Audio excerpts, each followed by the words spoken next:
తాను ఒకటి తలిస్తే దైవం మరొకటి తలిచింది అన్నట్టు తాను అంటే చంద్రబాబు నాయుడు ఒకటి తలిస్తే దాని కింద ఉన్న గుత్తేదారులు మాత్రం మరొకటి అనుకుంటున్నారు. అందులో భాగంగానే ఈ పెద్ద స్కామ్కి తెరతీశారు అన్నది ఇక్కడ మనం ఖచ్చితంగా చెప్పాల్సిన అవసరం ఉంటుంది. గత ప్రభుత్వ హయాంలో అవినీతి అన్నది పెట్టరేగిపోయింది. ఆ కారణంగానే మనకు ప్రజలు ఓట్లేశారు. అభివృద్ధి పదంలో ముందుకు తీసుకెళ్తారనే ఆశతోనే ప్రజలు మనకు ఇవాళ పదవిని కట్టబెట్టారు అంటూ ఇప్పటికే కూటమి ప్రభుత్వం చెబుతుంటే ప్రస్తుతం ఉన్న పరిస్థితుల్లో దాన్ని అదే విధంగా ముందుకు తీసుకెళ్లే ప్రయత్నం మాత్రం అక్కడ ఉన్న అధికారులు చేయట్లేదు అన్నది మనకి పూర్తి స్థాయిగా అర్థమవుతోంది. అందుకే టెండర్ వేశారు. ఆ సార్ ఇప్పటికే టెండర్ వేసేశారు. డబ్బులు ఎంత సంపాదించాలి, ఎలా సంపాదించాలి, సంపాదించే క్రమంలో ఎవరెవరిని ఇందులో భాగస్వాములు చేయాలి అన్నది ఆ సారు ఆల్రెడీ డిసైడ్ చేసేశారు. ఆ సారు డిసైడ్ చేసేశారు కాబట్టి ఆయన అనుకున్నట్టుగానే మొత్తం టెండర్ ప్రక్రియ మొత్తం కొనసాగుతోంది. ఆ టెండర్ ప్రక్రియలో భాగంగానే ప్రతి ఒక్క అడుగు తను అనుకున్నట్టుగా, తను చెప్పినట్టుగా, తను ఆల్రెడీ నిర్దేశించినట్టుగా ముందుకు సాగుతోంది. ఆ సారు అనుకున్నట్టుగానే ప్రతి ఒక్కటి జరిగిపోతుంది. ఆ సార్ ఎవరో అన్న విషయం నేను ఇవాళ ఖచ్చితంగా రివీల్ చేస్తాను. ఆ రివీల్ చేసే క్రమంలో ఆ సారుతో పాటు ప్రతి ఒక్కదానికి ఓకే సార్ అంటున్న మిగిలిన వ్యక్తుల వివరాలు కూడా నేను ఖచ్చితంగా ఇస్తాను. 343 కోట్ల రూపాయల స్కామ్కి తెరదించడంలో దాదాపుగా 200 కోట్ల రూపాయలు గుత్తేదారుల జేబుల్లోకి, ఆ తర్వాత ఇదే 343 కోట్ల రూపాయల కష్టాన్ని, ఆ భారాన్ని ప్రజలపైకి తోసేందుకు అవసరమైన అన్ని చర్యలు ఇప్పటికే తీసేసుకున్నారు. అన్ని రకాల ప్లానింగ్లు తీసేశారు. ఆ సార్ ఇప్పుడే టెండర్ వేసేశారు. ఆ టెండరు 343 కోట్ల రూపాయలకు సంబంధించిన టెండరు. ఆ సారు 200 కోట్లు గుత్తేదారుల జేబుల్లోకి వేసేందుకు టెండర్ వేశారు. అందుకనే ఇది ఇలా కొనసాగుతోంది. ఈ సందర్భంలో చాలామందికి కొన్ని రకాల ప్రశ్నలు ఉన్నాయి. అసలు ఇది ఎందుకు స్కామ్ అంటున్నారని మనం ఒక 5 ప్రశ్నలకు సమాధానం చెప్పే ప్రయత్నం చేద్దాము. అందులో మొదటి ప్రశ్న మనం ఒకసారి చూద్దాం.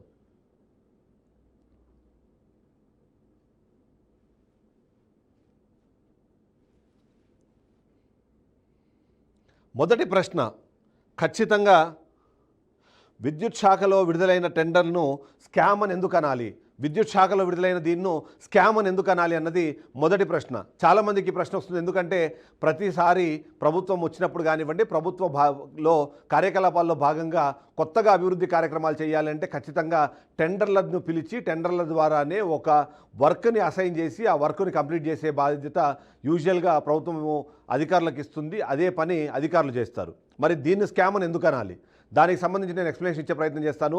విద్యుత్ శాఖలో ఈ విడుదలైన ఈ టెండర్ను స్కామ్ అని ఎందుకు అనాలి అంటే, మొదటిది దీనికి సంబంధించి రేట్లు అనుకున్న దానికన్నా ఇప్పుడు వాస్తవికంగా ఉన్నవాడికన్నా చాలా ఎక్కువగా ఇవ్వడం అన్నది మొదటి కారణం.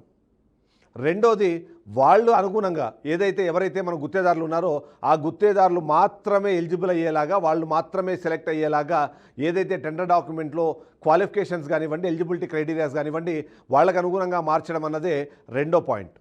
మూడో పాయింట్, వాళ్ళకి ఎన్ని డబ్బులు కావాలో ఆ డబ్బులకు వచ్చే విధంగా ఆ ఆర్ఎఫ్పిలో ఏదైతే ఉన్నాయో దానికి అనుగుణంగానే మొత్తం స్పెసిఫికేషన్స్ కానివ్వండి, రిక్వైర్మెంట్స్ కానీ ఇవ్వడం అన్నది మూడో కారణం. అసలు నిజంగానే అవసరం ఉన్నా లేకపోయినా కేవలం గుత్తేదారులకు డబ్బులు కట్టబెట్టడం కోసం మాత్రమే ఒక నిర్ణయం తీసుకొని ఆ నిర్ణయం ఆధారంగానే అనుగుణంగానే ముందుకు వెళ్తున్నారన్నారు. కాబట్టే దీన్ని మనం స్కామ్ అనాలి. స్కామ్ అని ఎందుకు అనాలి అంటే, ముందుగానే మొత్తం అంతా ప్రీడిఫైన్డ్, ముందుగానే ప్రతి ఒక్కటి డిసైడ్ చేసి ప్రీడిఫైన్ చేసి మరి వీటిని డిసైడ్ చేసి ఏదైతే ముందు తీసుకెళ్తున్నారో ఆ కారణంగానే దీన్ని స్కామ్ అనాలి. స్కామ్ అని ఎందుకు అనాలి అంటే, ఇందులో వాస్తవిత కన్నా అవసరానికన్నా అవినీతికి ఆస్కారం ఎక్కువ ఉండేలాగా ఉంది కాబట్టి దీన్ని మనము స్కామ్ అనాలి. నిజంగానే స్కామ్ అనే క్రమంలో మొదటగా వచ్చే ప్రశ్న, వివిధ రాష్ట్రాల్లో ఇప్పటికే ఇలాంటి వర్క్ జరిగినప్పుడు అక్కడ నిర్ణయించిన ధరలేంటి, ఈ టెండర్లో నిర్ణయించిన ధరలేంటి, ఈ విషయం పైన ఖచ్చితంగా డిస్కస్ చేయాల్సిన అవసరం ఉంటుంది. ఎందుకంటే ఇక్కడ టెండర్లలో స్కామ్ అన్నది బయటపడేదే వాస్తవికతకు, అక్కడ ఉన్న టెండర్లో ఉన్న రేట్లకు డిఫరెన్స్ని బట్టే మనము దీన్ని చెప్తాం. ఇప్పటికే తెలంగాణ కానివ్వండి, తమిళనాడు, కర్ణాటక రాష్ట్రాల్లో ఇదే తరహా వర్క్ జరిగింది. అక్కడ ఉన్న డిస్ట్రిబ్యూషన్ కంపెనీకి సంబంధించిన ఆధ్వర్యంలో తెలంగాణలో కానివ్వండి, తమిళనాడులో కానివ్వండి, అలాగే కర్ణాటకలో కానివ్వండి, అక్కడ నిర్ణయించిన ధరల ప్రకారము దాదాపుగా 2,20,000 నుంచి 2,60,000 మధ్యలో మాత్రమే దీనికి సంబంధించి ధరలు నిర్ణయించే ప్రయత్నం చేశారు. అంటే 2.5 లక్షలు లోపే దీనికి సంబంధించిన ధర నిర్ణయం అయితే, ఆంధ్రప్రదేశ్ రాష్ట్రంలో మాత్రం దానికి డబల్ 5,20,000 నుంచి 5,93,000 రూపాయలు ఇక్కడ ధర నిర్ణయించారు. అంటే మనం చూస్తే వేరే రాష్ట్రాల్లో ఉన్న ఖర్చు కన్నా ఇక్కడ దాదాపుగా డబల్ అయ్యే అవకాశం ఉంది. 210%. 210% ఇందులో ఎక్స్ట్రాగా కోట్ చేసిన పరిస్థితి కనిపిస్తుంది. కాబట్టి వేరే రాష్ట్రాల్లోని ధరతో కంపేర్ చేసుకున్నప్పుడు ఇక్కడ ధర దాదాపుగా 210% ఎక్కువ ఉన్నది. ఆ ఎక్కువ నిర్ణయించడానికి కారణము చాలా క్లియర్గా మనకు అర్థమవుతోంది. ఈ టెండర్ విడుదలవ్వడం ద్వారా వచ్చే డబ్బులు కానివ్వండి, ఈ టెండర్ విడుదలైన తర్వాత జరిగే చెల్లింపుల్లో కానివ్వండి, ఎవరికి వాళ్ళు వాటాలు పంచుకోగా ప్రతి ఒక్కరికి లాభం రావాలి అంటే ఖచ్చితంగా అక్కడ పెట్టిన వాస్తవిక ఖర్చు కన్నా ఎక్స్ట్రా ఉన్న డబ్బులన్నీ వీళ్ళు పంచుకోవాలి. కాబట్టి అందులో భాగంగానే దీన్ని ఇలా నడిపించినట్టుగా మనకు అర్థమవుతుంది. ఇక మూడో ప్రశ్న మనం ఇక్కడ చూడాలి. ఆ మూడో ప్రశ్న ఏంటంటే, గత ప్రభుత్వ హయాంలో జరిగిన పనుల తీరుతెన్నులు ఏంటి అని.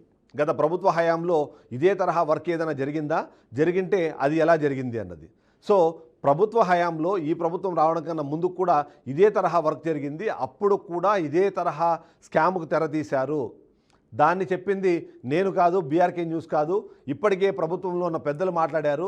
డైరెక్ట్గా ప్రభుత్వానికి సంబంధించిన అధినేతలు మాట్లాడిన సందర్భంలో గత ప్రభుత్వ హయాంలో విద్యుత్ శాఖలో వేలాది కోట్ల రూపాయలకు సంబంధించిన స్కామ్ జరిగింది అన్నది ప్రతి ఒక్కరికి తెలిసిన విషయమే. దానికి సంబంధించి ఆ భారమే ఇవాళ ట్రూ అప్ ఛార్జీల పేరుతో ఆంధ్రప్రదేశ్ ప్రజలు భరిస్తున్నారన్న విషయం ప్రతి ఒక్కరికి తెలుసు. దాని గురించి ప్రతి సందర్భంలోనూ మాట్లాడుతూనే ఉన్నారు, ప్రతి సందర్భంలో దాన్ని ఎక్స్పోజ్ చేసే ప్రయత్నం చేస్తున్నారు. కాబట్టి గత ప్రభుత్వ హయాంలో జరిగిన ఆ పనులు ఇప్పుడు అదే తరహా, అదే స్థాయిలో, అదే వ్యక్తుల ద్వారా కొనసాగుతోంది అంటేనే మీరు అర్థం చేసుకోవచ్చు చాలా క్లియర్గా స్కామ్ అన్నది జరుగుతోంది. గత ప్రభుత్వ హయాంలో ఏదైతే జరిగిందో దాని కొనసాగింపుగా అదే వ్యక్తులు ఇక్కడ మరొకసారి నడిపిస్తున్నారన్నదైతే మనకు అర్థమవుతోంది. గత ప్రభుత్వ హయాంలో జరిగిన స్కామ్ అనేదైతే ఈ ప్రభుత్వంలో మనం మాట్లాడుతున్నామో అదే తరహా స్కామ్ ఇక్కడ జరిగింది. అంతేకాకుండా మరొక బ్రేకింగ్ న్యూస్ కూడా నేను ఇస్తున్నాను. బీఆర్కే న్యూస్ గత ప్రభుత్వ హయాంలో జరిగిన దాదాపు 38,400 కోట్లకు సంబంధించిన స్కామ్ వివరాలు త్వరలోనే బయటపెట్టబోతున్నాము. దీని కంటిన్యూషన్లో అది కూడా కొనసాగుతుంది. ఇక అసలు దీని స్కామ్ అనే నేపథ్యంలో దీని వెనకాల ఉన్న వ్యక్తులు ఎవరు? ముఖ్యంగా ప్రతి ఒక్కరికి వచ్చే ప్రశ్న, అసలు ఇంత పెద్ద స్కామ్ జరిగింది అంటున్నారు, ఇంత పెద్ద స్కామ్ జరగడానికి ఇప్పటికే గ్రౌండ్ ప్రిపేర్ అని చెప్తున్న నేపథ్యంలో దీని వెనకాల ఉన్న వ్యక్తులు ఎవరు? నేను గతంలోనే ఆల్రెడీ రివీల్ చేశాను. 3 వ్యక్తులు. ఆ 3 ఈ మొత్తం స్కామ్కు సంబంధించి ఈ టెండర్ను మొత్తాన్ని వాళ్లే కంట్రోల్ చేస్తున్నారు, వాళ్లే డిసైడ్ చేస్తున్నారు. ఆ 3 పేర్లు నేను లాస్ట్ టైం కూడా చెప్పాను. 1 రమేష్ రెడ్డి, 2 రామ్ ప్రసాద్, 3 కృష్ణప్రసాద్. ఈ 3 వ్యక్తుల కనుసన్నల్లోనే వారి చెప్పే విధానాన్ని బట్టే ఈ మొత్తం స్కామ్కు సంబంధించి ఈ టెండర్ విధానం మొత్తం ముందుకెళ్తోంది. ఈ టెండర్ ప్రక్రియ మొత్తం వాళ్ళు చెప్పినట్టుగానే నడుస్తోంది.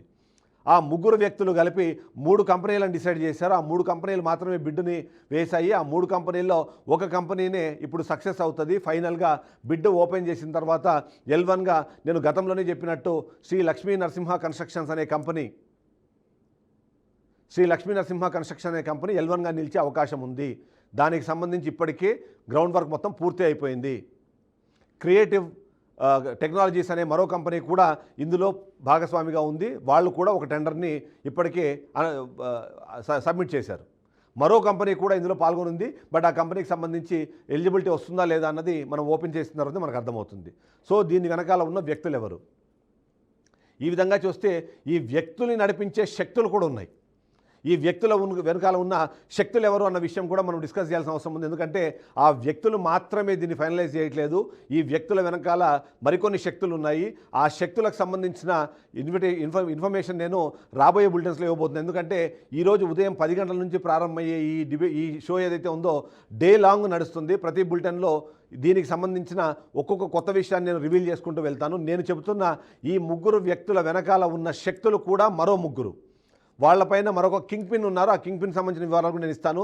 ఈ వ్యక్తుల వెనకాల ఉన్న శక్తులు చాలా క్లియర్గా చెప్తున్నాను. విద్యుత్ శాఖలో గత ప్రభుత్వ హయాంలో ఎవరైతే అక్కడి కడప జిల్లాకు సంబంధించి కానివ్వండి, లేకపోతే చిత్తూరు జిల్లాకు సంబంధించిన నాయకులతో కలిసి ఎవరైతే గత హయాంలో ఎవరైతే వర్క్ నడిపించారో అదే వ్యక్తులు ఇప్పుడు శక్తులుగా మారి ఆ వ్యక్తుల ద్వారా ఈ పని చేస్తున్నారు. ఆ 3 శక్తుల పేర్లు కూడా నేను త్వరలోనే బయటపెట్టబోతున్నాను. వాళ్ళందరూ గత ప్రభుత్వ హయాంలో ఇదే వర్కులు వాళ్ళ హయాంలోనే చేయించారు, వాళ్ళ ఆధ్వర్యంలోనే జరిగాయి. మరొకసారి ప్రభుత్వం మారిన తర్వాత CM Chandrababu Naidu, deputy CM Pawan Kalyan, అలాగే లోకేష్ బాబు కానివ్వండి, ఇప్పుడున్న మంత్రులు కానివ్వండి, వీళ్ళందరూ కూడా అవినీతికి ఆస్కారం లేకుండా ముందుకు వెళ్ళాలని ఒక దృఢ సంకల్పంతో ముందుకు వెళ్తుంటే ఈ శక్తులు ఎవరైతే ఉన్నారో ఆ శక్తులు అధికారులతో కలిసి, ఎందుకంటే ఈ శక్తులన్నీ అధికారులే, వీళ్ళందరూ కలిసి ఇప్పటికే ఉన్న వ్యక్తులతో కలిసి ఆ వ్యక్తులు ఈ శక్తులు కలిసి ఈ మొత్తం స్కామ్కి తెరదీశారు. ఈ టెండర్ ప్రక్రియని వాళ్ళు అనుకున్నట్టుగా చేసుకుంటూ వెళ్తున్న పరిస్థితి మనకు కనిపిస్తుంది. అంటే ఓవరాల్గా చూస్తే మాత్రము ఈ ఒక్క చిన్న దాని విషయం ఇక్కడ మనం చెప్పుకోవాల్సింది. ఎందుకంటే ఒక వర్క్ రిక్వైర్మెంట్ ఉంది. ఆ వర్క్లో ఎంత డబ్బులు సంపాదించాలని ముందుగానే డిసైడ్ చేశారు. ఆ డబ్బులు డిసైడ్ చేసిన సందర్భంలో ఎవరికి ఎంత వాటా ఉండాలి, ఆ వాటా తీసుకునే క్రమంలో ఇబ్బంది కలగకుండా ఉండాలంటే ఏం చేయాలనే విషయం పైన పూర్తి స్థాయిలో డిస్కషన్ జరిగింది. దానికి సంబంధించి ఫైనల్ చేశారు. సో ఓవరాల్గా చూస్తే ఆ సార్ ఎవరు, నేను చెబుతున్న ఆ కింగ్ పిన్ ఎవరు, ఆ కింగ్ పిన్ని నడిపిస్తున్న శక్తులు ఎవరు, ఆ శక్తుల మాటలు విని నడుస్తున్న వ్యక్తులు ఎవరు, ఆ ముగ్గురు వ్యక్తుల పేర్లు నేను ఆల్రెడీ ఇప్పటికే చెప్పేశాను. దాని వెనకాల ఉన్న శక్తులు ముగ్గురు కూడా విద్యుత్ శాఖలో చాలా కీలకమైన పదవుల్లో ఉన్నారు. ఆ విద్యుత్ శాఖను నడిపించే వ్యక్తులకు వీళ్ళు శక్తులుగా మారి వెనకాల నుంచి వాళ్ళకి శక్తిని ఇస్తున్నారు. ఆ కింగ్ పిన్ విషయాలు కూడా ఇవాళ నేను ఖచ్చితంగా రివీల్ చేస్తాను. ఆ కింగ్ పిన్కి సంబంధించిన వివరాలు బయటపెట్టిన తర్వాత ప్రతి ఒక్కరూ ఆశ్చర్యానికి గురవుతారు. ఎందుకంటే ఆ కింగ్ పిన్ను అతనే ఈ మొత్తం నడిపిస్తున్నారనేది ఎవరు ఊహించి ఉండరు. ఎవరి ఊహకు అందని ఒక వ్యక్తి దీని వెనకాల ఉన్న నడిపిస్తున్నారన్నది నేను చెప్పగలుగుతాను. ఓవరాల్గా చూస్తే ఇప్పటికీ నేను ఈ సమాచారం ఇచ్చాను.